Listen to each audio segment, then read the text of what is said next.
The following content is a narrated account intended for storytelling and discussion. Hi, welcome to our channel where we share the most intriguing stories. When I moved to the edge of town, all I wanted was silence, solitude, and the purr of an old engine. No neighbors, no rules, definitely no HOA. But one woman didn't get the memo. She knocked on my gate with a smile and started a war she never saw coming. When I bought my place on the edge of Ashland, tucked between towering pines and the whisper of wind through mossy firs, I wasn't chasing a dream. I was escaping a burn. 10 years in federal internal security had carved more than enough out of me. Cities, sirens, and endless suspicion. I didn't want neighbors. I didn't want block parties. I wanted oil-stained concrete, rusted chrome, and the hum of an engine that hadn't purred in 50 years. My 3 acres were zoned rural residential outside city limits. And, most importantly, outside any homeowners association. That last part was deliberate. Hell, it was the whole damn point. So when Karen Hanley rang my gate intercom for the first time, I figured it was a delivery mix-up, maybe a lost realtor. She sounded chirpy, artificially so, the way a dentist might talk before drilling into a nerve. Hi there, Karen Hanley, Forest Echo Ridge HOA president, just across the road, she said, like I was supposed to clap or genuflect. I buzzed her in, which was mistake number 1. I'll own that. She arrived on foot, clipboard in hand, wearing a Powerwalk tracksuit and sunglasses with the kind of tint favored by traffic cops and serial micromanagers. Behind her smile was the tension of a person who'd like to arrest a sunset for setting 15 seconds late. Beautiful place you've got here, she said, eyeing the half-built Buick Skylark parked in front of my shop. Very rustic, lots of character. Thanks, I replied. It runs better than it looks. She chuckled politely, then flipped her clipboard open. I thought I'd stop by and formally welcome you to the neighborhood, she said. We take pride in keeping Forest Echo Ridge cohesive, clean, and charming. We like to think of it as a shared vision. I nodded slowly. Sure, I'm not actually in the HOA, though. Oh, of course, she said, waving it off like a mosquito. But we always encourage voluntary compliance, just to keep things harmonious. Like, for example, the exterior color palette. We usually recommend earth tones, taupe, or flagstone gray. That bold barn red you've got going. She trailed off, gesturing vaguely toward my shop. That red came from a '63 Oldsmobile I pulled out of a ravine, I said. I like it. Her smile didn't move, but her eyes tightened. Well, it's certainly distinctive. She shifted topics, asked if I'd considered joining the HOA, just to be part of the community. I explained directly that I moved here to avoid exactly that kind of structure. I even showed her the parcel map in my files. My land was carved out of HOA jurisdiction before they even poured their first concrete slab. Oh, that's interesting, she said, lips pinched. I'm sure there's some oversight, though. Wouldn't want things to get out of hand. She left after about 20 minutes of thinly veiled pleasantries. I assumed that would be the end of it. It wasn't. A week later, I got a letter in the mail. HOA header, formal language, 0 legal weight. It listed community concerns, that my property may negatively impact curb appeal, that exposed machinery and incomplete structures were inconsistent with neighborhood standards. It politely encouraged remediation, along with an invitation to reconsider joining the association. I ignored it. Then came another letter. This one listed specific requests. Remove the privacy fence, too tall, they claimed. Move vehicles out of sight. And consider relocation of your detached shop. I laughed out loud reading that. I'd built that shop myself. Cement, steel frame, bolted to a slab thicker than a bank vault. A few days later, I spotted a man with a camera lingering by the edge of my property. When I walked out to ask if he needed something, he introduced himself as a landscape compliance observer for the HOA. I told him politely, once, to get the hell off my property. He argued, said I was within HOA visual range. I pointed to the no trespassing sign, then to the camera pointed straight at his face. He left. That's when I decided to start keeping a file. I called it Karen versus Reality. I added the letters, photos of the camera guy, timestamps. I reviewed the plat map again. My land was designated non-participatory, filed under county jurisdiction, not the HOA's. No covenant, no easement, not even shared maintenance on the road. But Karen wasn't backing down. She started spreading whispers. I heard from a neighbor, one of the decent ones, that Karen had mentioned I was operating an unlicensed commercial business and harboring hazardous materials. Another neighbor told me Karen had described my place as a junkyard brewing conflict. Both looked sheepish when they said it. Neither wanted trouble. But the signs were clear. She wasn't just annoyed. She was on a mission. The final straw came on a Saturday morning when I caught a different guy on my driveway, this time dressed like a code inspector, but with no badge, no ID. He tried to get past the gate, said he was authorized to assess exterior compliance standards. I asked who authorized him. Forest Echo Ridge HOA, he said. I'm not in the HOA. That's not what my map shows. Your map is wrong. He took a photo of my security camera and left. I smiled. At that point, it stopped being a nuisance and became a matter of principle. I bolted a second lock on the gate, cleaned the lenses on my perimeter cams, and backed up my footage to a separate hard drive stored in a fireproof box in my safe. I started scanning every HOA-related envelope into a digital archive. This wasn't over, not by a long shot. But I wasn't worried, because unlike Karen, I came prepared. The funny thing about people like Karen is how they smile while they sharpen the knife. After her friendly visits and fake inspectors didn't get the response she wanted, she shifted tactics. Subtlety was out. Weaponized bureaucracy was in. It started with the noise complaints. I got a knock at the gate one morning from a guy in a reflective vest holding a clipboard that looked like it hadn't been updated since the Clinton administration. Said he was responding to multiple reports about unusual mechanical disturbances during restricted hours.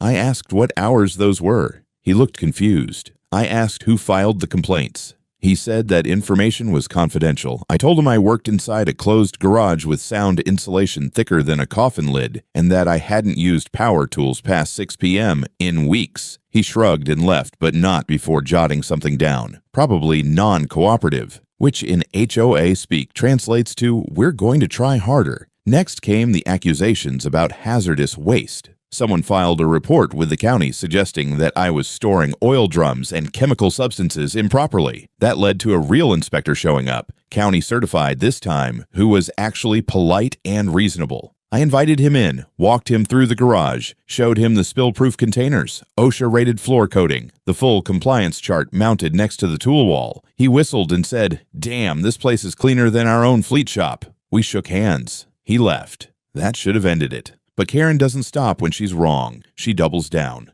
The next envelope I received wasn't a letter. It was a full packet. A formal request for voluntary annexation of my property into Forest Echo Ridge HOA, neatly formatted with fake warmth and some stiff legal language that clearly came from a template. It claimed that my parcel, while initially ungoverned, falls within the geographical cohesion zone of the HOA's expansion plan. They even included a benefit summary, trash pickup, quarterly newsletters, community potlucks. I laughed so hard I nearly choked on my coffee, but I didn't throw it out. I filed it under escalation. The following week, I noticed Karen canvassing the neighborhood. Clipboard in hand, she went door to door, dressed in her best fake concern. She'd nod solemnly, gesture toward my property, and make her pitch.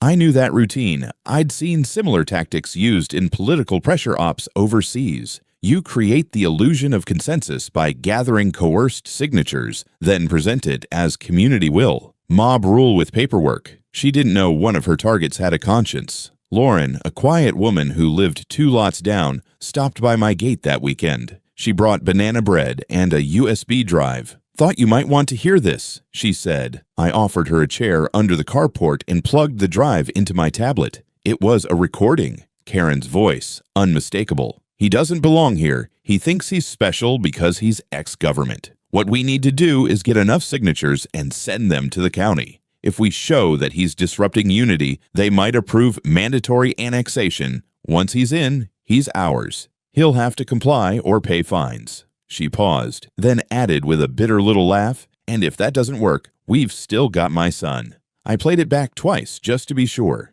"Did she really say that?" I asked, even though I already knew the answer. Lauren nodded. "She's got people scared. A few folks signed just to make her go away, but she's bluffing about the county." "Right, she's bluffing," I said. "But now I've got her bluff on record." I added the audio to my file and backed it up in 3 places. Then I reached out to my attorney, a former DHS legal analyst named Rachel Tran. We'd crossed paths in the past on a smuggling case in Nevada. Now she ran her own firm focused on civil overreach and property disputes. My kind of lawyer. When I forwarded her the packet and the recording, she called me within the hour. "That woman's got rocks in her head," she said. "What she's proposing isn't just unethical. If she files that petition, it could constitute fraudulent misrepresentation. And if she leverages her son, who's in uniform, to enforce it, we're looking at abuse of power, conflict of interest, potentially even conspiracy." That word again, conspiracy. It sounded dramatic,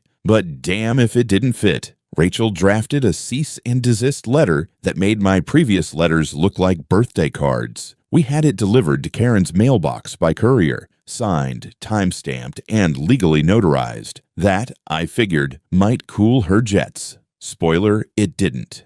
2 days later, I noticed a group of people gathered outside the HOA community center across the road. Fold-out chairs, lemonade table, community planning session banner in Comic Sans. Karen stood at the front, holding up a blown-up map of the neighborhood. Even from my porch, I could see my parcel marked in green, highlighted and boxed like a frog under a microscope. She was still trying to absorb me like I was a loose puzzle piece that had fallen off the table. But here's the thing Karen didn't understand. I don't get absorbed. I observe. I wait. And when the time comes, I hit back harder than anyone expects.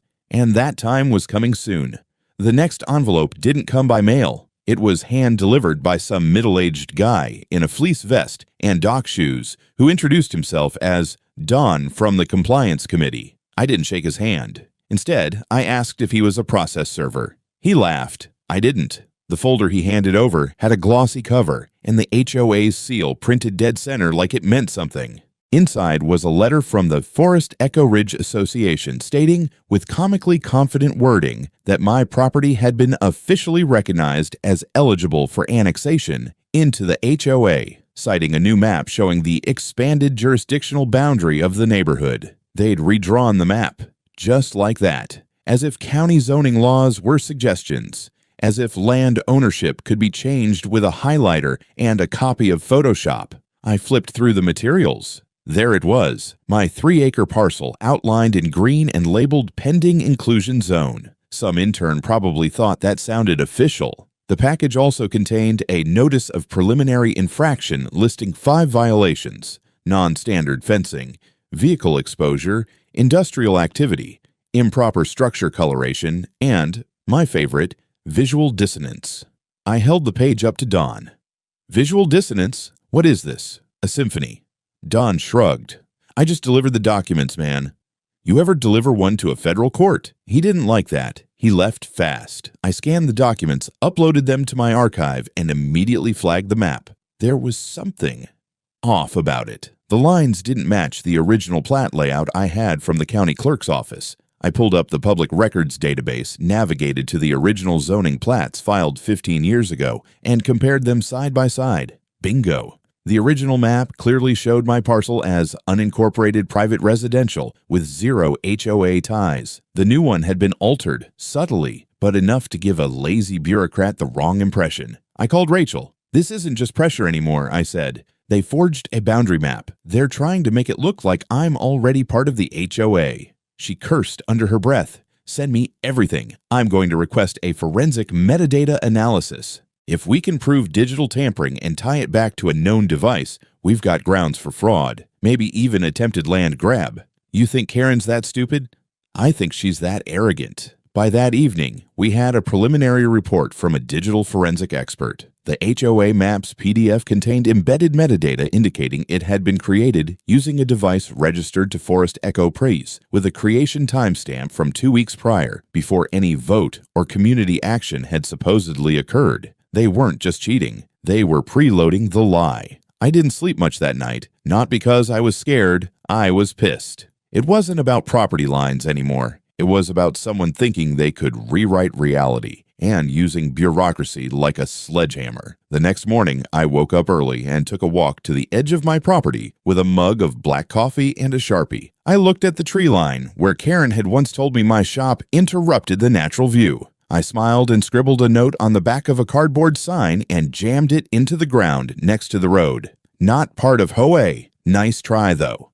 It stayed up for 3 hours before some HOA drone came and yanked it. Later that afternoon, a packet was delivered, again, this time by a courier. Inside was a formal HOA grievance, claiming my sign was provocative and intended to incite tension within the neighborhood. Rachel's response was short and elegant. The sign was on private land. If it caused tension, that's a symptom, not a cause. Meanwhile, I decided it was time to bait a bigger hook. I started building a new structure in plain sight, a sort of skeleton framework with PVC pipes, light tarps, and some faux lumber panels. It looked vaguely like a patio extension, or maybe an illegal workshop addition. Nothing that would pass inspection. I called it the decoy. The plan was simple. I'd leave it unfinished, clearly non-compliant, and wait for Karen's goons to react. If they came sniffing around, I'd know they were still monitoring me.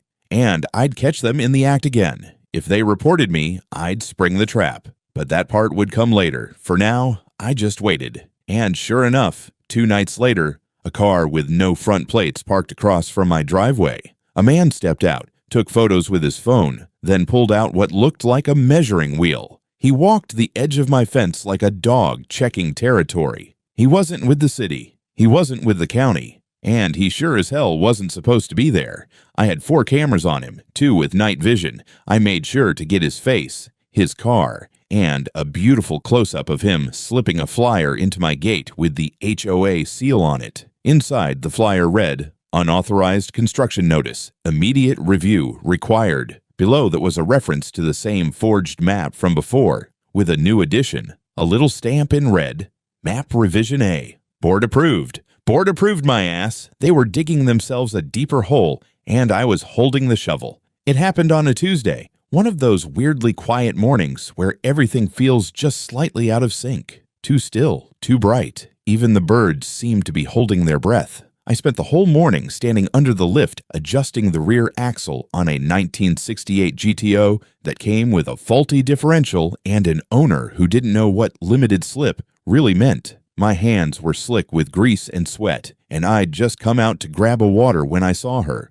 Karen, on my property line again, right up against the gate, standing like a tax auditor in yoga pants. She was holding something, not her usual clipboard, but a phone, and it was aimed at the gate camera. I tapped the speaker button. "You lost again?" She flinched, then dropped the smile like a mask. "You assaulted me," she said. I blinked. "Come again?" She took a step back and raised her voice. "You pushed me, right here. You came at me. You screamed threats. I have it on video." "That's funny," I said. "So do I." She turned and stormed off. And for a moment, I thought that was it. Another failed attempt at performance art, but I should have known better. Exactly 14 minutes later, a black Dodge Charger with police lights, but no department decals, pulled up outside my gate. Uniformed figure steps out. Lean, mid-30s, squared jaw, sunglasses you could see your sins in. I knew that face. Jared Hanley, Karen's golden boy, state police officer with a reputation for decisive action and a disciplinary file that I'd once glanced at through the right channels. Sealed, but not invisible. Rumor was he'd put a guy in the hospital 2 years ago over a traffic stop and got away with a reprimand. That kind of cop. He didn't walk up, he stalked. I hit the speaker again.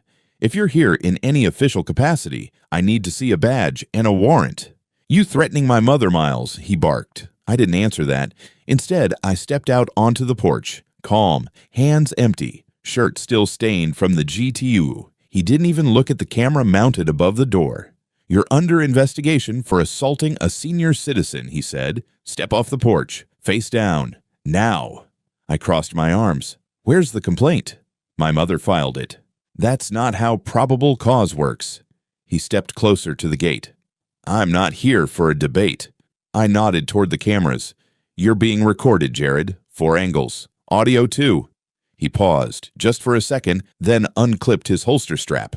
That was my cue. I walked back inside. Not fast, not slow. Just enough to make it clear I wasn't resisting. I shut the door, locked it, then walked to the kitchen counter and hit the silent alarm button wired to my internal legal network. It pinged Rachel's office and activated a backup system that uploaded the last 2 hours of footage to cloud storage. Redundancy is freedom. I went back out before he could make more noise. Hands up, palms forward. I'm not resisting, I said, but unless you're here with a formal charge, you're trespassing. He muttered something under his breath, then rushed me. No hesitation, no command, just full body momentum, arms swinging. He slammed me to the ground, kneed me in the back, and yanked both wrists behind me like I'd just shot up a daycare. I didn't fight. I didn't say a word.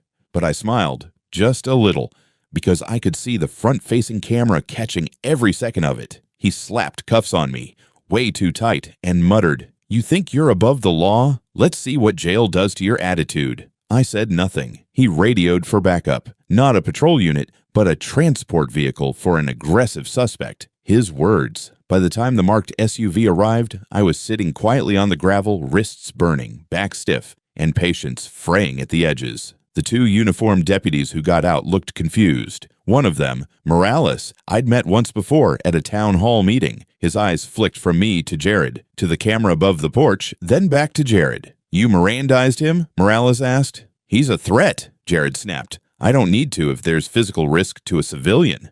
"Still gotta do it," Morales muttered. Jared didn't. Not then. Not once. They stuffed me in the back seat and drove me to the local station, which technically wasn't even in our town, just past the county line. I didn't say a word the entire ride. Not when they booked me, not when they fingerprinted me, not even when the clerk looked down at the paperwork and said, "Wait, this guy's not even in the HOA." I waited until they stuck me in the holding room, fluorescent lights buzzing like a swarm of mechanical bees, before I finally spoke. "I'd like my attorney," I said. The room went quiet. By the time Rachel arrived 2 hours later, I was still in the same chair, same cuffs, same damn shirt. She walked in like she owned the place, holding a manila folder in one hand and a tablet in the other. "Do not say a word," she told the desk sergeant. Then she turned to me. "We're going to burn them down with this." The tablet was playing the footage from earlier, in split screen. Karen lying through her teeth at the gate. Jared rushing in, cuffing me without a word of legal basis. Every second of it time-stamped, GPS tagged, and uploaded. We left the station 10 minutes later. No charges, no apologies, just a lot of uncomfortable silence. But that silence was temporary, because I wasn't the only one who had seen the video. And by the next morning, neither Karen nor Jared would be able to unsee what was coming for them. By sunrise, the video had already begun to spread. Rachel had sent it to 3 legal forums, a private civil rights advocacy group, and, quietly, a couple of retired DHS colleagues who owed me favors. By 10 a.m., local defense attorneys were tweeting screenshots with captions like, "This is what abuse of authority looks like." By noon, it hit Reddit, front page by evening. Karen must have woken up to it like a cold slap. She tried damage control, of course, put out a statement to the HOA mailing list, all passive-aggressive charm and thinly veiled threats about misinformation and privacy violations. She claimed the video was edited, claimed I was the aggressor, claimed her son had only acted to de-escalate a dangerous confrontation. Unfortunately for her, the original footage had already been submitted in full to the Jackson County Sheriff's Office with redundant cloud links stored across 4 different platforms. Rachel made sure it landed in the inbox of not just the sheriff, but also the Oregon State Attorney's Internal Review Board. And that's when the real fallout began. Morales, the deputy who'd responded to the arrest, filed an internal statement confirming Jared never issued a Miranda warning, used excessive force, and initiated the takedown without any verification of the claim. He noted the presence of multiple surveillance units visibly mounted on the property and expressed concern that Jared's emotional proximity to the complainant, his mother, created a direct conflict of interest. That phrase lit the match. An inquiry panel was launched the same week, pulling Jared off duty pending investigation.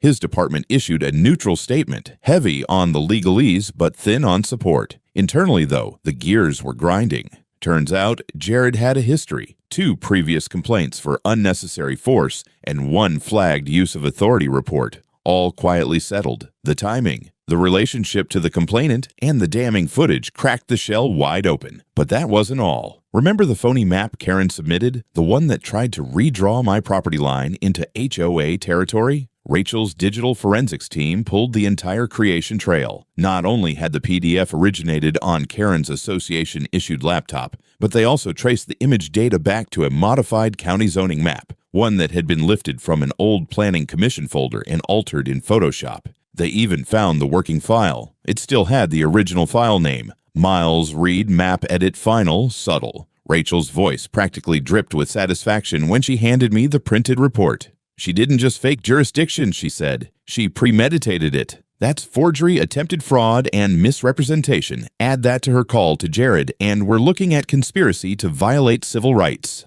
And, oh, that call. Turns out Karen had phoned Jared before showing up at my gate that morning. And not through a personal cell, but through her HOA office landline, which meant the call was routed through a server, which meant, legally, it had been logged. When the subpoena came through, the audio file was turned over. I listened to it 3 times before I believed what I was hearing. He thinks because he worked for the government, he's above the law. Make him feel the law. No more talking. He threatened me. I want you to handle it. You sure? Jared replied. I want him scared.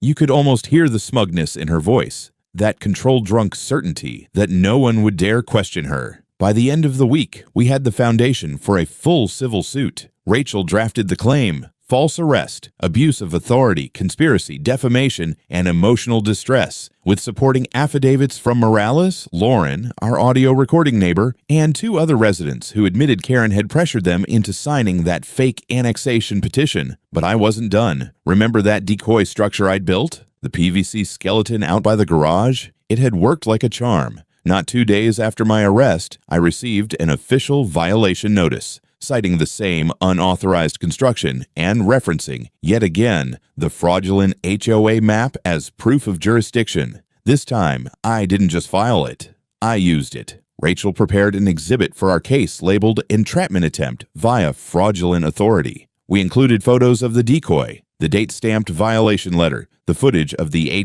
HOA-affiliated compliance officer trespassing on my property, and, just for good measure, the sign I'd posted next to the decoy that read, "This is not a structure. It's a test. Congratulations. You failed." The judge would love that one. Karen, meanwhile, was imploding. Several HOA members started whispering that she'd gone too far and put the whole community at risk. An emergency board meeting was scheduled. She tried to rally her usual allies, but one by one they backed away. No one wanted to be caught in the blast radius. The final nail came when the Jackson County DA's office contacted Rachel requesting access to our archive. Internal Affairs had already built their case against Jared, but they were now considering formal criminal charges against Karen as well. Conspiracy, forgery, filing a false report, abuse of authority. The phrase civil rights violation had entered the chat, and while the legal gears continued to turn, I sat on my porch that evening, sipping a bourbon as the sun slid behind the pines. Karen's porch light flicked on across the road, but her curtains were drawn and her usually manicured lawn had started to yellow. Power had shifted, and it wasn't going back. They called it an emergency HOA board session, but it felt more like a funeral. The meeting took place in the Forest Echo Ridge Community Center, that beige cube of passive-aggressive architecture with inspirational quotes in vinyl lettering on the walls and a Keurig station that never worked. I'd never set foot in the place until that evening. I didn't go as a guest. I went as a storm cloud. Word had gotten around. Karen was no longer just a nuisance. She was a liability. The arrest video was still making the rounds, but now it was joined by news headlines. HOA president accused of conspiracy to falsely arrest neighbor. Son faces internal investigation. Local news stations were camped outside by the time I arrived. I didn't speak to them, just walked past, calm, camera ready, in a clean black shirt and boots that still smelled faintly of brake cleaner. Inside, it was dead silent. Karen sat at the head of the board table, flanked by 3 of the 5 remaining board members. Her signature posture, spine straight, shoulders locked, lips pursed, had started to crack. Her hair was pulled too tight, and the stack of papers in front of her looked like a barricade. The seats around the room were full. Homeowners, neighbors, a few people I didn't recognize. Lauren sat near the back, arms folded. She nodded when she saw me. I nodded back. The board president, temporarily reassigned pending Karen's suspension, began the session with a monotone list of agenda items, but no one was here for Robert's rules. They were here for blood. First, said the interim chair, we need to address the allegation that the association president engaged in conduct unbecoming of her office, including falsifying documents, inciting unauthorized law enforcement action, and creating undue legal risk to the HOA and its members. Karen didn't blink. She leaned into her mic like it was a throne scepter. These claims are defamatory. Mr. Reed has engaged in sustained provocation, has refused community cohesion, and has acted in bad faith from the beginning. I cleared my throat. Permission to speak. The room turned. The chair hesitated. Karen opened her mouth to object, but someone in the crowd, an older guy with a Veterans of Foreign Wars cap, muttered, "Let him talk." The chair nodded. "You have 3 minutes." I stepped forward slowly, pulled out a printed copy of the forged map, and held it up for everyone to see. This map, I said, was altered on a laptop issued to this board. It was sent to multiple agencies and used to justify violations, trespassing, and a baseless arrest. That arrest, by the way, was carried out by Officer Jared Hanley, who was not only off duty and out of jurisdiction, but also the son of your president. Gasps. Actual gasps. I dropped the map onto the table like a gavel. I have the metadata, the origin device ID, the file history, and the accompanying emails where Karen herself discusses, quote, adjusting boundaries to bring Mr. Reed into alignment. Karen stood suddenly. This is an ambush. These are fabricated. Rachel, seated quietly in the back row, stood and raised her hand like a substitute teacher with a nuke. My firm submitted a full discovery packet to the district attorney's office yesterday. Digital forensics, audio recordings, witness statements. If you want copies, I have them, but I suggest you take this opportunity to formally remove Mrs. Hanley before you all become co-defendants. Silence. Karen turned to the board members. You're really going to let him do this? He's not even part of our community. That was her mistake. Someone from the audience said, he's more of a neighbor than you ever were. Another, you lied to us, Karen. Then a woman stood up, holding her phone. I just got the email from the sheriff's office. Jared's been suspended indefinitely. Karen's face crumbled. The board called a 5-minute recess. When they returned, they passed a resolution, unanimous, to terminate Karen Hanley's presidency, effective immediately, pending criminal investigation. She was banned from representing the HOA in any legal matter and ordered to relinquish access to all files, devices, and accounts. She tried to protest, but no one listened. She left with no applause, just a rustling of jackets and a few doors opening. No one offered to walk her out. I stayed behind to talk with a few board members. They were panicked, scrambling for damage control. One of them, a nervous accountant named Bruce, stammered through an apology and asked if I'd consider settling out of court. Rachel shut that down before I could even breathe in. No, we're not interested in saving your budget. We're interested in teaching you boundaries. On the way out, I passed the bulletin board in the lobby. It still had Karen's smiling face on a laminated flyer titled Civic Pride Starts Here. I took it down, folded it neatly, and tossed it into the recycling bin. By morning, the news had picked up the story, not just local this time. Neighborhood power play backfires. HOA president removed after weaponizing her cop son against neighbor. Rachel smiled as she scrolled. We've cracked open a whole damn system. But this wasn't just about headlines or revenge. It was about leverage. And I wasn't finished yet. The lawsuit was moving forward, depositions were scheduled, and the HOA, now without a queen, was hemorrhaging public trust faster than Karen could dial damage control. Meanwhile, across the street, her once immaculate lawn had gone to seed. No porch lights, no fake smiles. The queen was out, and the kingdom was mine to watch burn. By the time the investigator from the county recorder's office rang my bell, I already had the coffee hot and the flash drive ready. The man was polite but clearly annoyed. He'd seen power-hungry HOA presidents before, but as he put it, rarely with this much gall. I gave him copies of everything, the fake petition with forged addresses, the doctored boundary map, and the infamous executive strategy memo that Karen had paraded around town like it was gospel. He whistled when he saw the memo metadata I'd embedded, time-stamped, watermarked, and digitally traceable to my own printer. You baited her? He asked, raising an eyebrow. I grinned. She baited herself. I just left the cheese.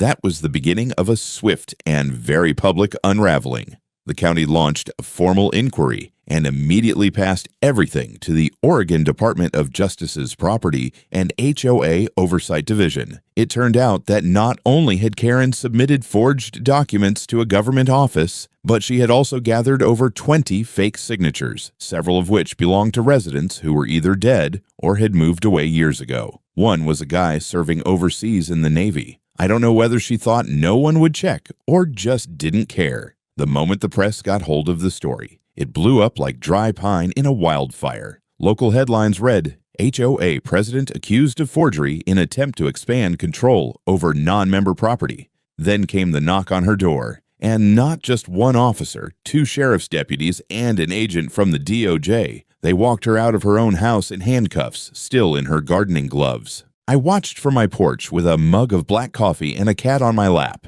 The only thing missing was popcorn. You'd think that'd be the end of it. But no, because just 2 hours later, her son Jared Hanley pulled up to my driveway in full uniform, lights flashing, clearly pissed off and puffed up. No patrol car, no backup, no body cam. Just him, his badge, and his bruised ego. He didn't waste time with small talk. "You set up my mom," he barked, "and now you're going to answer for it." "Careful," I said, standing just far enough from the porch camera for him to see the blinking red light. "You're not on a call. You're on private property, and you're trespassing." He took a step forward.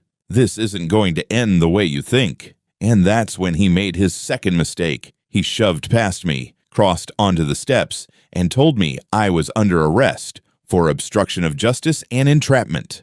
No warrant, no witnesses, no authority, but 3 angles of high-def video caught it all, every second, including when I calmly asked him 3 times to leave, including when he tried to cuff me, and when he dislocated my shoulder while forcing me face down into my gravel walkway. I didn't resist. I didn't speak. I didn't need to, because within 15 minutes, a real patrol car arrived, one that Karen hadn't summoned. Turns out the sheriff's office had been tracking Jared's actions ever since the first incident. This little stunt, it was the nail in the coffin. He tried to bluff his way through it, talking about miscommunication and responding to a civil disturbance. But the deputies weren't buying it. The moment I muttered, "Check the cameras," they knew the game was over. And so, on that chilly Friday morning, while Karen was still cooling in a holding cell for attempted property fraud, her son joined her, this time for abuse of authority, unauthorized arrest, and third-degree assault. As they drove away in separate vehicles, I stood alone on my driveway, shoulder sore but spirit blazing, because I hadn't just defended my land. I'd defended every inch of my right to exist without being crushed under someone else's invented authority. The charges hit the news like a meteor strike. Karen Hanley, indicted on multiple counts, forgery of public documents, fraudulent petitioning, false reporting, and attempted coercion under the guise of civil governance. Jared Hanley, charged with abuse of authority, battery, false imprisonment, and obstruction, both facing separate court dates, both suspended from their respective positions before the ink on the warrants had dried. The HOA tried to play it cool at first, releasing a neutral statement expressing concern for recent events and promising an internal review. But internal reviews don't mean much when your president gets perp-walked in floral gardening gloves and your police officer in shining armor turns out to be a rabid dog with a badge. That weekend, the HOA board held an emergency town hall. I didn't attend, but the videos sure made the rounds. Karen's most loyal allies, the nosy retiree couple, the passive-aggressive architect guy, the woman who always left anonymous complaints about engine noise at sunrise, suddenly found religion. They backpedaled like their reputations were on fire. Lauren, my neighbor who'd first tipped me off with the recording, stood up during the Q&A and calmly said, "He told you all from the start. He's not part of this HOA, and you all treated him like he was a criminal." Silence followed, the kind that doesn't just fill a room, it indicts it. A week later, I received a formal letter printed on fancy HOA stationery, apologizing for any inconvenience, distress, or unintended hostility the association may have contributed to. It was signed by the new interim president and offered a gesture of goodwill in the form of a $15,000 restitution fund for any legal or emotional hardship experienced. I didn't even finish reading it. I slid it into a manila folder labeled just in case and got back to work under the hood of a cherry red 64th Impala. Later that month, the civil trial began. Rachel was surgical. We filed a lawsuit against Karen personally, the HOA board as a collective, and Jared through the Oregon State Police's Internal Affairs Division. Our charges: civil rights violations, false arrest, property harassment, defamation, and conspiracy. With the evidence trail we had, it wasn't a case. It was a demolition. Karen pled guilty to reduced charges in exchange for a suspended sentence and a permanent bar from holding any HOA or civic position again. Jared wasn't so lucky. With the full weight of departmental policy violations and a nasty public spotlight, he was convicted on 2 felony counts. His badge was stripped, his career over. The HOA's insurance covered part of the settlement. The rest came out of their legal defense reserve, a nice way of saying Karen's nonsense raised everyone's HOA dues. Final award, $380,000, including damages, legal fees, and emotional distress compensation. I used some of it to upgrade the property, rebuilt the garage roof, reinforced the fence with steel core posts, and installed a solar-powered gate with license plate recognition. And then I installed my final message, right at the edge of the road, mounted on a clean black pole, and lit at night with a motion sensor floodlight. Private property, not subject to HOA trespassers, will be filmed, prosecuted, and publicly humiliated underneath it, in fine print. Dedicated to those who mistake control for authority. Rachel wanted me to trademark the sign. I'm still thinking about it. The funniest part, after all that, after the lawsuits, the arrests, the neighborhood drama turned courtroom circus, people actually started waving to me. Glenn brought me homemade beer. Doris asked me to tune up her old Civic. Lauren still stops by every now and then just to chat. Turns out, when you stand your ground without flinching, and you make it hurt when they push, even the suburbs learn to respect you. I never wanted to be anyone's example, but I'll be damned if I didn't become a warning.